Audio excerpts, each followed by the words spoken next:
Hello friend, welcome to my YouTube channel Spandan pathology. मैं doctor Nirmal आपके सामने आ गया हूँ एक नए टॉपिक पे डिस्कस करने के लिए। आज का जो हमारा टॉपिक है जिसके ऊपर हम डिस्कस करने वाले हैं, उस टॉपिक का नाम है प्रिवेंशन ऑफ निमोनिया, मतलब निमोनिया का रोकथाम। Okay, prevention of pneumonia, how can we prevent pneumonia, मतलब निमोनिया का रोकथाम हम कैसे करेंगे। तो निमोनिया का रोकथाम या हम लोग निमोनिया को कैसे रोक सकते हैं, तो आइए देखते हैं हम लोग निमोनिया को कैसे रोक सकते हैं। Okay, how can we prevent pneumonia. तो the best way to prevent pneumonia is to get vaccinated against bacteria and virus that commonly cause it. मतलब कि निमोनिया से बचाव के लिए जब हम रोकथाम पढ़ेंगे, प्रिवेंशन ऑफ निमोनिया पढ़ेंगे, निमोनिया का रोकथाम पढ़ेंगे, तो उसमें निमोनिया से बचाव का सबसे अच्छा जो तरीका है, निमोनिया से बचने का सबसे अच्छा जो ऑप्शन है, तरीका है कि आप उन बैक्टीरिया या वायरस के खिलाफ वैक्सीन का मतलब होता है टीकाकरण। ठीक है, टीका, तो टीका लगवाएं जो आमतौर पर निमोनिया का कारण बनता है। तो निमोनिया के कारण बनने वाले जो बैक्टीरिया होते हैं, वायरस होते हैं, उसके अगेंस्ट आपकी बॉडी में वैक्सीन लगना चाहिए। यह एक बचाव का, निमोनिया से बचने का सबसे अच्छा तरीका है। ओके, दूसरा, there are also everyday precaution you can take to help reduce risk of pneumonia.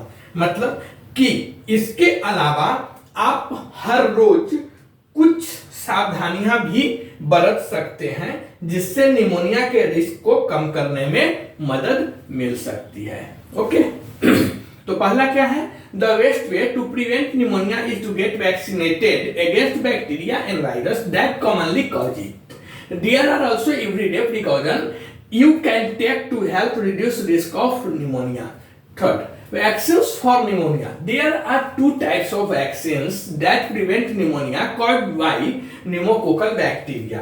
तो पहला क्या था कि वैक्सीन लगाना, ऐसे बैक्टीरिया और वायरस के अगेंस्ट आपको वैक्सीन बॉडी में लगाना चाहिए जो निमोनिया का कारण बनता है।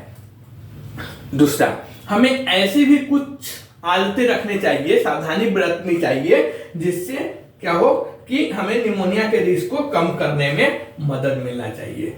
नेक्स्ट, इसके अलावा निमोनिया के लिए वैक्सीन लगवाना चाहिए। न्यूमोकोकल बैक्टीरिया के कारण होने वाले सबसे ज्यादा जो बैक्टीरिया होती है, सबसे ज्यादा जो निमोनिया होती है वह बैक्टीरियल निमोनिया होती है और उसका कारण बैक्टीरिया बनता है। तो बैक्टीरिया में जो स्ट्रेप्टोकोकस निमोनिया होता है, इसके अगेंस्ट, ओके, तो इसके अगेंस्ट जो निमोनिया के लिए वैक्सीन है, न्यूमोकोकल वैक्सीन नाम से आता है, वह न्यूमोकोकल बैक्टीरिया के कारण होने वाले निमोनिया को रोकने के लिए दो तरह के वैक्सीन है। Okay, similar to a flu vaccine, this vaccine won't protect against all types of pneumonia, but if you have या if you do get sick it's less likely to be severe.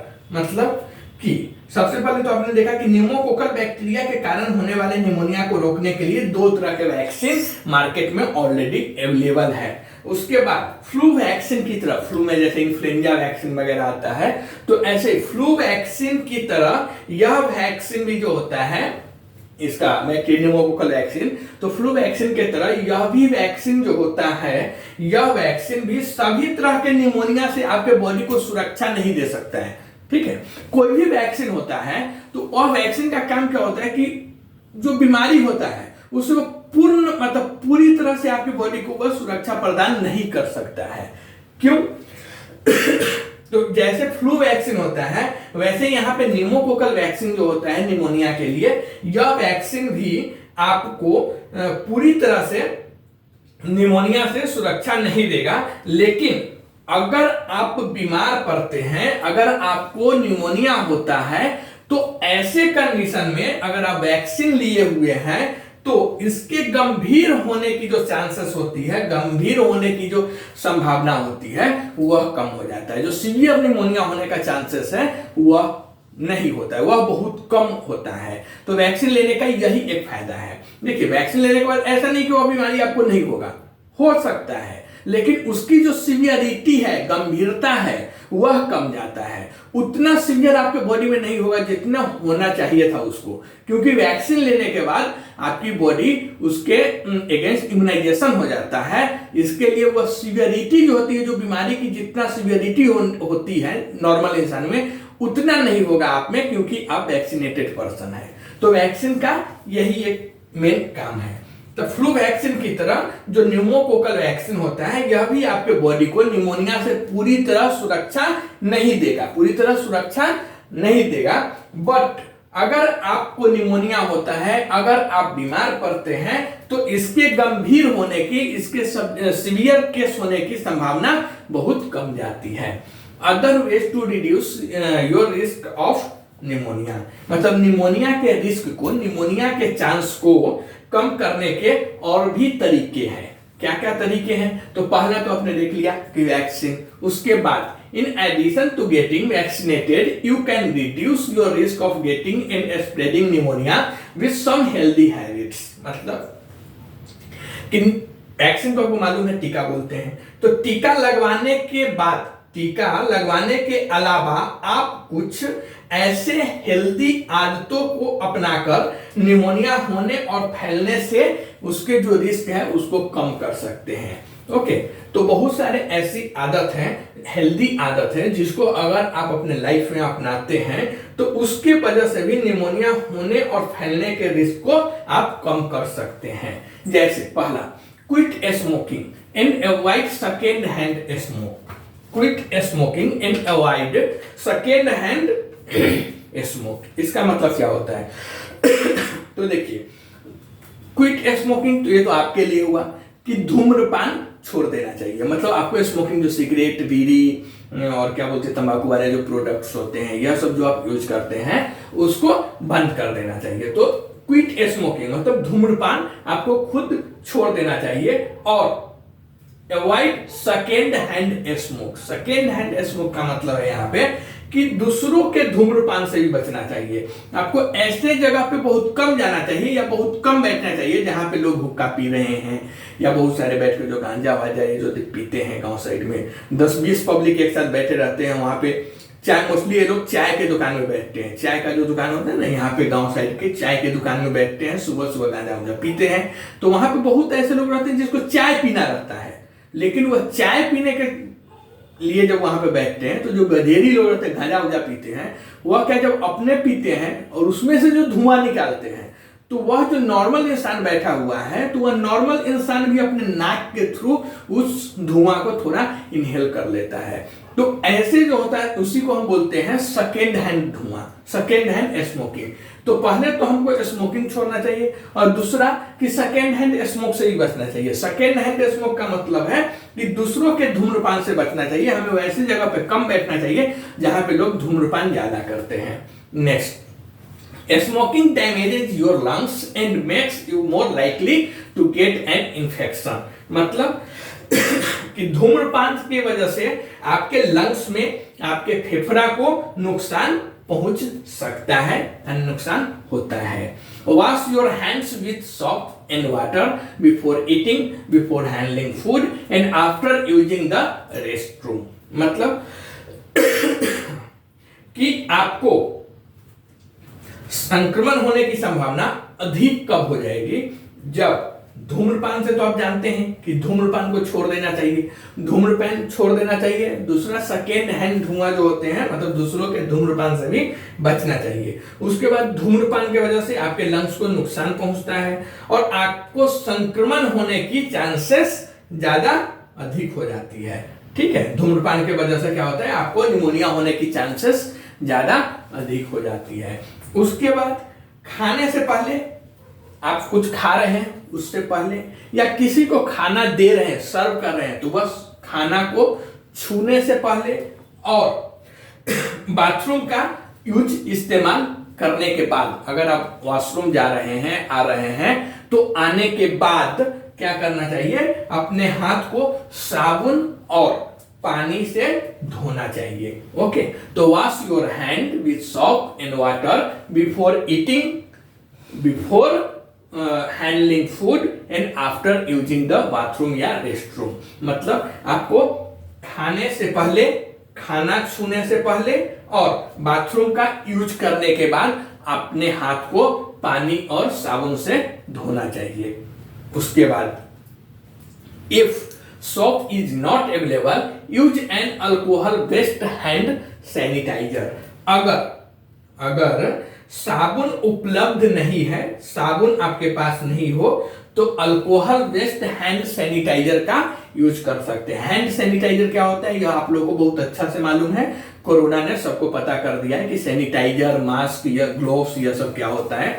Sanitiser में सबको पता चल गया है। Okay, तो आपके पास अगर साबुन नहीं है तो आप हैंड सैनिटाइजर का यूज कीजिए। Avoid close contact and sharing items with other people if either of you have an infectious disease such as the flu, cold और COVID-19। मतलब कि यदि आप दोनों में से किसी को, मतलब आपके या आप जिसके साथ रह रहे हैं या जिसके कांटेक्ट में रहने वाले हैं वो, तो यदि आप दोनों में से किसी को कोई संक्रामक रोग है, जिसे हम हिंदी में बोलेंगे इन्फेक्शियस डिजीज, तो कोई संक्रामक रोग है जैसे फ्लू, नाक से पानी वाली जो आता है तो फ्लू हुआ है, या फिर कोल्ड कफ सर्दी का प्रॉब्लम है, या फिर कोविड-19 हुआ है, तो अन्य लोगों के साथ आप ऐसे कंडीशन में निकट संपर्क में, क्लोज कांटेक्ट में नहीं आना चाहिए और वस्तुओं, कोई भी आइटम को एक दूसरे में शेयर नहीं करना चाहिए। तो यह भी करने से निमोनिया फैलता है। आप इस बात को खास ध्यान रखिए कि यदि आप दोनों में से किसी को, आपको या आपके सामने वाले को, किसी को अगर क्या हुआ है, कोई संक्रामक रोग हुआ है, कोई इन्फेक्शियस डिजीज हुआ है जैसे फ्लू या फिर सर्दी या फिर कोविड-19 इत्यादि, इस सब टाइप की अगर बीमारी आपको हुआ है, तो अन्य लोगों के साथ जो लोग वह इन्फेक्टेड नहीं है, नॉर्मल इंसान है, जिसे संक्रामक रोग कोई नहीं है, तो ऐसे लोगों के साथ आपको क्लोज कांटेक्ट मतलब निकट संपर्क और कोई भी आइटम्स को शेयर करने से बचना चाहिए, क्योंकि ऐसा करने से भी निमोनिया काफी हद तक रोका जा सकता है। उसके बाद if you have to stay in a hospital और other health care facility, don't be afraid to ask your doctors about how to reduce your risk of getting an infection during your stay.